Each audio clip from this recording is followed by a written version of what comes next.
The biker who saw a kid get kicked out of a store. What he did next will melt your heart. The roar of the motorcycle echoed down Main Street, a low rumble that turned heads as the sun slipped behind the rooftops of Willow Creek. It was a small town, the kind of place where everyone knew everyone else's business, where gossip traveled faster than the mail. The biker rode slowly, his leather jacket creasing with every movement, the metal studs catching the dying light. His name was Logan. To most people in town, he was that man who lived on the edge of town, the one with tattoos that told stories no one had ever dared to ask about. He was quiet, polite enough when spoken to, but kept to himself. That evening, Logan was heading to the grocery store for the basics: bread, milk, and the coffee he drank black and bitter. He parked near the curb, turned off the engine, and the silence that followed was almost jarring. He took off his helmet, ran a hand through his dark hair streaked with gray, and stepped inside the store. It smelled faintly of floor cleaner and old produce. As Logan picked up a loaf of bread, his attention was caught by a commotion near the entrance. A boy, maybe 12 or 13, stood near the counter, clutching a small bag of chips. The store manager, a stocky man with thinning hair and a red face, was yelling. The boy's eyes darted around, frightened but defiant. Logan paused, half a step behind the cereal aisle, watching as the scene unfolded. The manager accused the kid of stealing. The boy shook his head, insisting he hadn't taken anything, but his voice was thin, barely above a whisper. Logan noticed the boy's clothes, too big for him, frayed around the cuffs, and a backpack that looked like it had been patched up more than once. The boy's cheeks were flushed, not just from embarrassment, but from something deeper: hunger, maybe. The manager grabbed the chips from the boy's hands and pushed him toward the door. The boy stumbled, almost fell, then caught himself. The bell above the door jingled harshly as he was shoved outside. Logan's stomach tightened. He wasn't the kind of man who stepped into other people's business, but something about the way the boy's shoulders hunched as he stood outside, blinking hard to fight back tears, made Logan's chest ache. He set his basket down and walked to the counter. The manager looked up, still fuming. Logan's voice was calm and low, yet it carried weight. He asked what happened. The manager grumbled that the kid had been hanging around for weeks, always staring at food he couldn't afford, and that this time he tried to walk out with chips. Logan asked if the man had proof. The manager hesitated, then said he just knew. Logan sighed, pulled a 10 from his wallet, placed it on the counter, and said it should cover whatever the boy took or didn't take. Then he turned and walked out. The boy was sitting on the curb outside, staring at his shoes. Logan crouched beside him, his knees creaking. He held out the bag of chips he'd bought on the way out. The boy looked up, startled, then took it with shaking hands. For a moment, neither spoke. Cars passed by slowly, the hum of tires on asphalt filling the quiet. The boy finally mumbled a thank you. His voice cracked, and Logan realized it wasn't just hunger, it was loneliness. He asked where the boy's parents were. The boy hesitated, said his mom worked nights at the diner, and his dad was gone. Logan nodded, understanding more than he wanted to admit. He didn't ask any more questions. Instead, he sat beside the boy while he ate, the crisp sound of chips punctuating the still evening. Logan looked out at the empty street, remembering what it felt like to be young and angry and alone.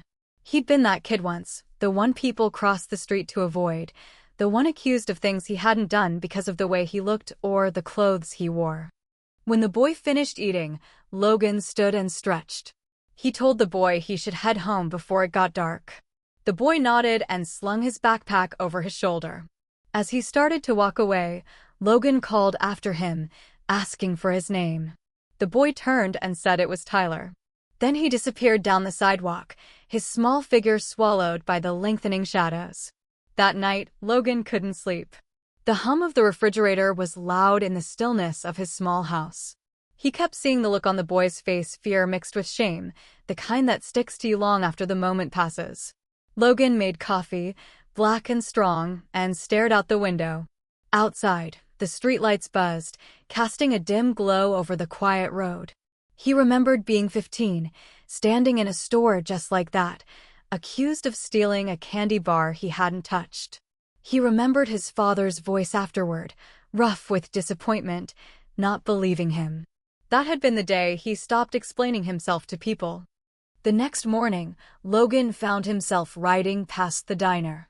The sign buzzed with half-lit neon, and a few cars were parked out front. He spotted a woman in a faded uniform stepping outside for a smoke break. She looked tired, dark circles under her eyes, hair pulled back in a messy bun. Logan parked across the street and watched her for a moment before he realized what he was doing. He was trying to see if she looked like Tyler. He shook his head and drove off, but the image of the woman lingered. He didn't know why he cared. Maybe it was because he saw something familiar in that kid, something that reminded him of the version of himself he'd tried to bury. That afternoon, Logan went back to the grocery store. The manager saw him and stiffened, but Logan didn't say a word. He grabbed a few extra items, sandwich bread, fruit, granola bars, and paid without fuss. As he stepped outside, he saw Tyler again, sitting on the curb across the street, sketching in a small notebook. Logan walked over and sat beside him. Tyler looked up, wary at first, but relaxed when he saw it was the biker from yesterday. Logan handed him the grocery bag, said he had bought too much. Tyler looked inside and blinked, then shook his head, trying to refuse, but Logan just smiled faintly and told him it'd go to waste otherwise. Tyler hesitated, then took it. He didn't smile, but his eyes softened. They sat there for a while, the afternoon sun warming the pavement, neither saying much. Logan didn't realize it yet, but something had shifted that day, something small but real, the kind of change that starts quietly, like the first crack in winter ice before the thaw. Over the next week, Logan found himself crossing paths with Tyler more often than he expected. Sometimes it was outside the corner store, other times near the park by the railroad tracks. The boy always seemed to be somewhere alone, sketching in that same battered notebook. He never asked for anything, never complained, just sat quietly with his pencil, drawing whatever caught his eye, the old water tower, a stray cat, the outline of the hills beyond town. Logan didn't mean to keep checking in. It just happened. He'd tell himself he was running errands or going for a ride, but somehow his route always curved through the parts of town where he knew he might see the boy. It wasn't pity that drove him, it was recognition. He saw in Tyler the same stubborn independence he'd had at that age, the same sense of carrying more than a kid should have to. One afternoon, Logan pulled up beside the park and killed the engine. Tyler was sitting under the oak tree near the swings, his backpack beside him. Logan walked over, the gravel crunching beneath his boots. Tyler looked up and gave a small nod. Logan returned it and sat down in the grass. For a while, neither spoke. The air was warm, heavy with the scent of cut grass. Kids laughed somewhere on the other side of the park, their voices rising and falling like waves. Tyler flipped through his sketchbook, showing a few pages without saying anything. Logan glanced at them, surprised by the detail. The drawings weren't childish doodles, they had texture and depth. One was of Main Street, with the old gas station in the background and a motorcycle parked out front. Logan recognized his own bike instantly. He asked when Tyler had drawn it.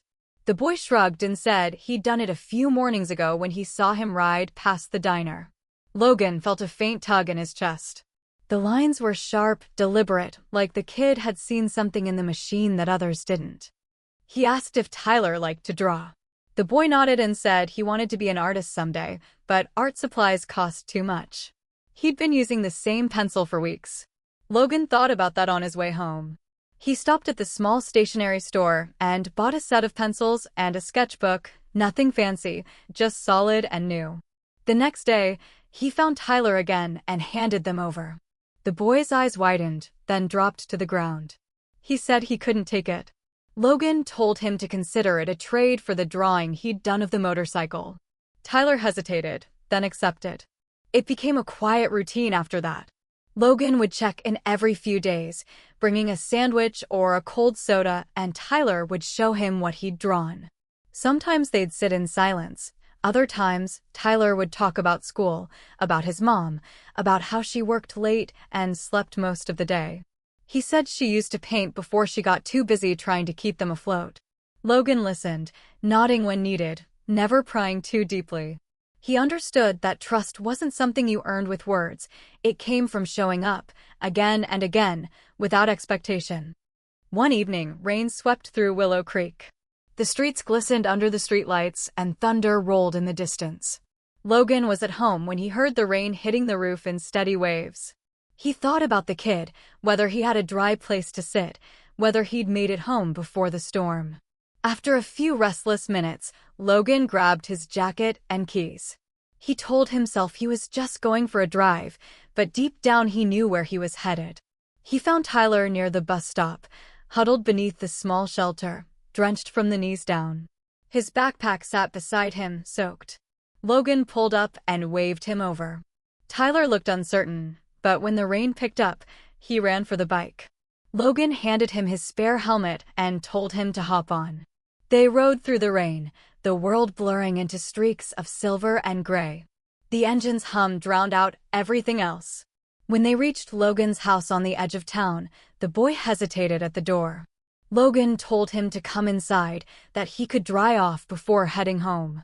Inside, the house was small but tidy, tools neatly arranged on the wall, books stacked on a worn shelf, the faint scent of coffee lingering in the air. Logan tossed him a towel and started the kettle. Tyler stood awkwardly near the door until Logan gestured toward the couch. When the tea was ready, they sat across from each other. Tyler looked around the room, at the framed photos of landscapes, at the helmet on the table, and asked if Logan had ever traveled far. Logan said he used to ride cross-country, long before settling down here. He'd gone as far as the Rockies, maybe beyond, until one crash on a wet highway had convinced him that speed didn't always mean freedom. The boy listened, eyes wide, like he was hearing about a different world. Logan asked if he'd ever wanted to leave Willow Creek someday. Tyler nodded, said he dreamed of going somewhere big, maybe to an art school, or to the ocean. Logan smiled faintly and said dreams were good to have, what mattered was not letting anyone convince you they were too big.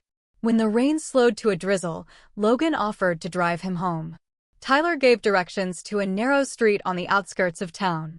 The house was small, the paint peeling, the porch light flickering.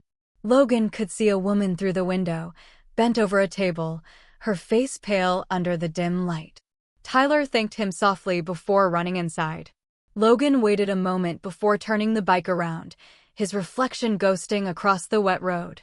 The next morning, he woke early, restless. He brewed coffee and sat by the window again. Something had changed. He didn't just feel sorry for the kid anymore. He felt responsible. Maybe not in the way a parent would, but in the way one soul feels when it recognizes another struggling the way it once did. Days passed, then weeks. Logan started fixing up an old mountain bike he'd had lying around. He replaced the chain, oiled the gears, and painted the frame a deep blue. When it was ready, he brought it to the park where Tyler usually sat. The boy's eyes lit up when he saw it. Logan told him it wasn't new, but it ran smoothly. Tyler ran his fingers along the handlebars, then looked up and smiled, the first real smile Logan had seen from him. For a moment, neither said anything.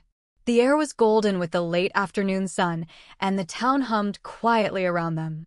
Logan realized that somehow, without planning it, he had become something steady in the boy's world, a constant. And maybe, in some quiet way, the boy had become that for him too. As autumn settled over Willow Creek, the air grew crisp, and the trees along Main Street turned gold and rust. The town slowed down in the fall, the way small towns do when the tourists leave and the locals prepare for the quiet stretch before winter. Logan noticed how the wind carried the faint scent of wood smoke in the evenings, how the light came earlier through his windows, but faded too soon. Tyler was back in school by then, but he still met Logan a few afternoons a week. Sometimes it was at the park, sometimes at the small workshop behind Logan's house, where he tinkered with old bikes and engines. The boy seemed to like being there. He'd sit on the steps, sketching while Logan worked, occasionally asking what a certain tool was for. Logan would show him, patient and steady, explaining how each piece fit together, how every bolt and wire mattered. There was a quiet rhythm to their time together, like an unspoken understanding that they both needed it. Logan didn't talk much about his past, but Tyler didn't ask either. Still, now and then, something slipped through. A story from a road trip, a memory of an old friend, a small piece of who he used to be before life had taught him to keep his distance. One afternoon, Tyler came by looking more worn than usual. His backpack hung loose from one strap, and his eyes were red around the edges. Logan asked if everything was all right. The boy said his mom had been sick for a few days, too tired to work, and that money was tight. He said it like it wasn't a big deal, but Logan could hear the worry behind his voice. He nodded slowly, thinking. Then he told Tyler he might have a job for him, small things, sweeping up the workshop, handing him tools, helping clean the bike parts. Nothing heavy, just enough to keep him busy and maybe put a few dollars in his pocket. Tyler's eyes brightened, though he tried to hide it behind a shrug. He said he'd do it, and from then on, he came by after school a few times a week. Logan paid him fairly, slipping a little extra into his hand every Friday before he left. Tyler protested once, but Logan only said good work deserved good pay. As they worked side by side, Logan found himself talking more than he had in years. He told Tyler about how he'd once been part of a small riding club, how they used to travel together across the state, stopping in dusty towns and roadside diners. He spoke about the freedom of the open road, but also about the loneliness that sometimes came with it. He told him how he'd lost a friend in an accident one summer, and how that had been the day he'd parked his bike for nearly a year. Tyler listened intently, the kind of listening that comes from someone who doesn't take stories for granted.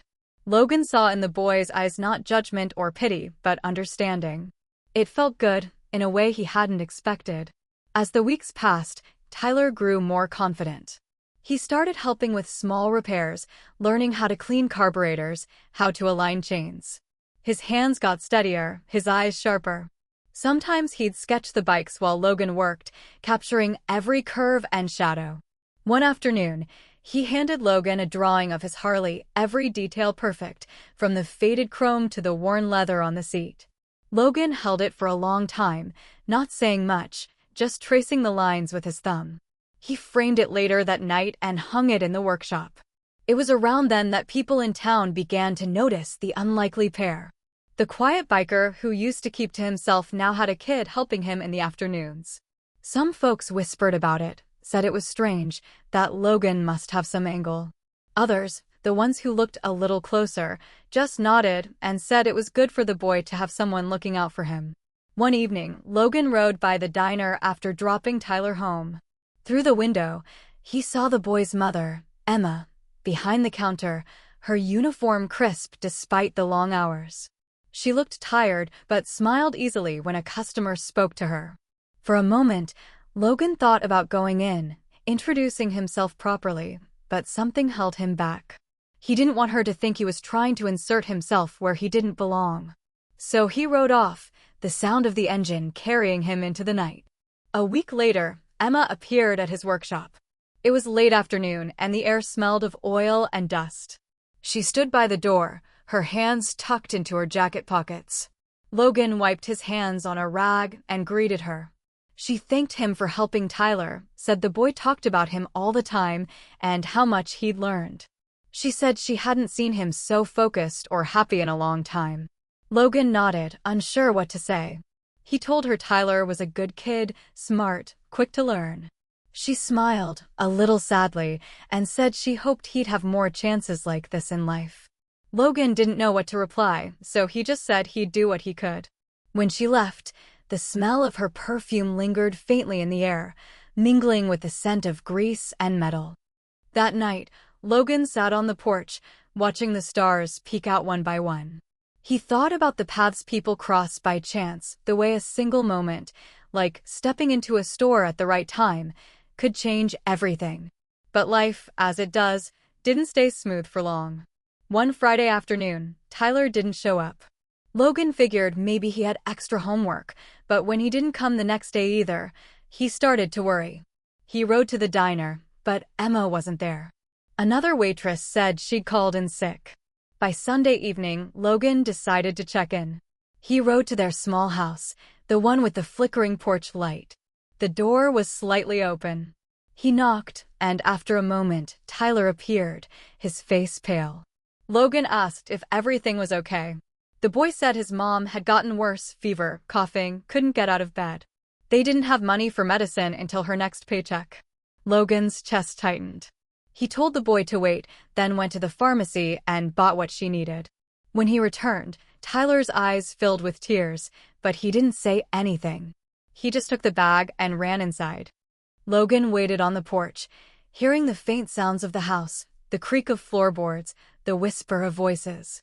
A few minutes later, Emma appeared, weak but upright, leaning against the doorframe. She tried to thank him, her voice raspy. Logan told her to rest, that Tyler would handle things. As he left, he felt something shift inside him. It wasn't just kindness anymore, it was connection, fragile but real. He didn't know what it meant yet, but he knew he wasn't walking away from it. Not this time. Winter came early to Willow Creek that year. The mornings were sharp and cold, the kind that made breath hang in the air like smoke. Frost crept over windows, and the roads glistened with a thin film of ice that cracked under tires. Logan woke each day before dawn, the old habit of a man who'd spent years working with his hands, who found comfort in quiet mornings. Tyler still came by, though less often now. School kept him busy, and his mother's health was up and down, but Logan never minded. When the boy did come, they'd light a small heater in the workshop, their breath turning to mist as they worked. Logan had started teaching him how to sand down old metal, how to rebuild a carburetor, how to find patience in the small, steady motions that made something broken work again. On weekends, they'd sometimes ride together, Logan on his Harley, Tyler on the blue mountain bike. They'd take the back roads, the long stretches where the trees arched overhead and the town felt far away. Tyler would pedal ahead, cheeks flushed from the cold, and Logan would follow at a slow roll, watching him with quiet pride. There was something peaceful in those rides, something that made the world feel simple again. One Saturday, Logan took Tyler to a local craft fair. The community center smelled of cinnamon and pine, with tables full of handmade goods and artwork. Tyler walked among the booths, eyes wide, lingering at a table covered in charcoal sketches. The artist, an older woman with silver hair, noticed his interest and struck up a conversation. Tyler spoke shyly at first, but soon his excitement took over. The woman encouraged him, told him to keep drawing, that talent like his needed to be fed, not hidden. Later that day, Logan bought a small frame and told Tyler to choose one of his drawings to put inside. The boy picked the sketch he'd made of Logan's Harley, the same one that hung in the workshop. They mounted it together, and Logan hung it on the wall beside his front door. Around Christmas, the town square came alive with lights.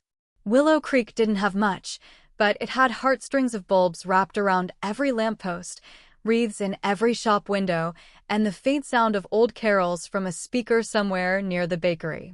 Logan hadn't bothered with decorations in years, but this time he bought a small tree and set it by the window. Tyler helped hang the lights, laughing when the old strands flickered unevenly. When they finished, Logan brewed cocoa instead of coffee and handed a mug to the boy. They sat in silence for a while, watching the lights blink softly against the glass. Tyler said it was the first time he'd had a tree in years. Logan felt a lump rise in his throat, the kind that comes from a feeling too big to speak. He just nodded and told him it looked good. Christmas Eve came cold and clear. Snow dusted the rooftops, and the town seemed to breathe slower, softer. That night, Logan was alone in his house, half listening to the radio, when a knock came at the door. It was Tyler, bundled in a worn jacket, holding a small wrapped box. He handed it to Logan awkwardly, saying it wasn't much. Inside was a hand-drawn picture, Logan and Tyler, sitting on the curb outside the grocery store, the very first day they met.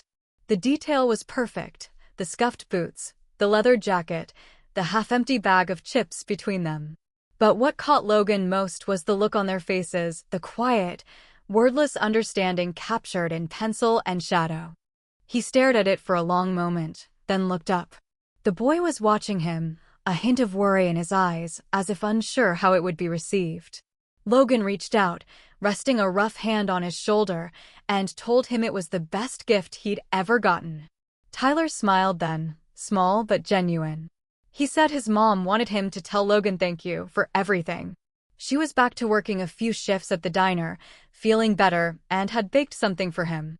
From his backpack, he pulled out a container of still-warm cookies wrapped in foil.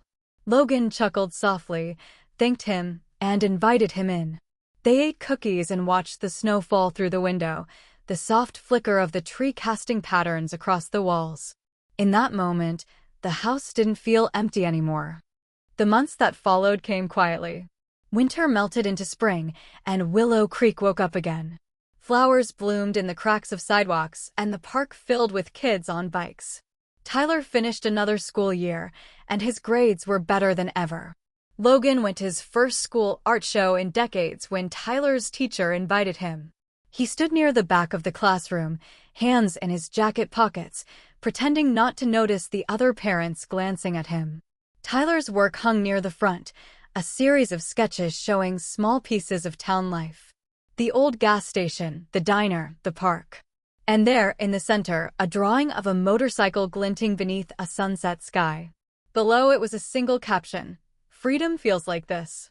Logan didn't say anything, but when Tyler caught his eye from across the room, he gave a slow, proud nod. After the show, they rode back to Logan's workshop. The sun dipped behind the hills, casting long golden light across the road. When they arrived, Logan opened a small drawer and pulled out an envelope. Inside was a folded piece of paper, information about an art camp in the nearby city, something he'd looked up weeks ago. He told Tyler he thought he should go. The boy hesitated, saying it was too expensive, but Logan had already spoken to the organizer, had already covered most of the cost. Tyler didn't know what to say. His hands shook as he held the paper. Logan told him it was an opportunity, one he shouldn't pass up.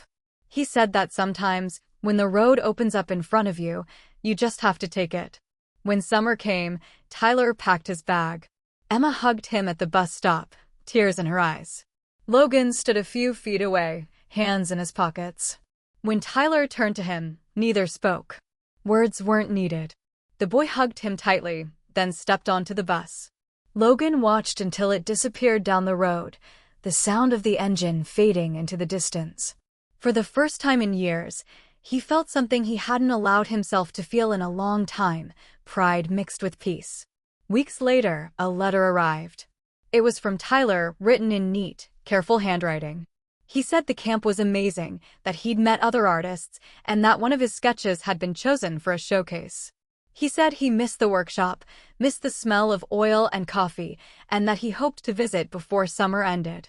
At the bottom, he'd drawn a small picture, a motorcycle with two helmets resting side by side on the seat. Logan smiled when he saw it. He tacked the letter to the wall beside the framed drawing of his Harley.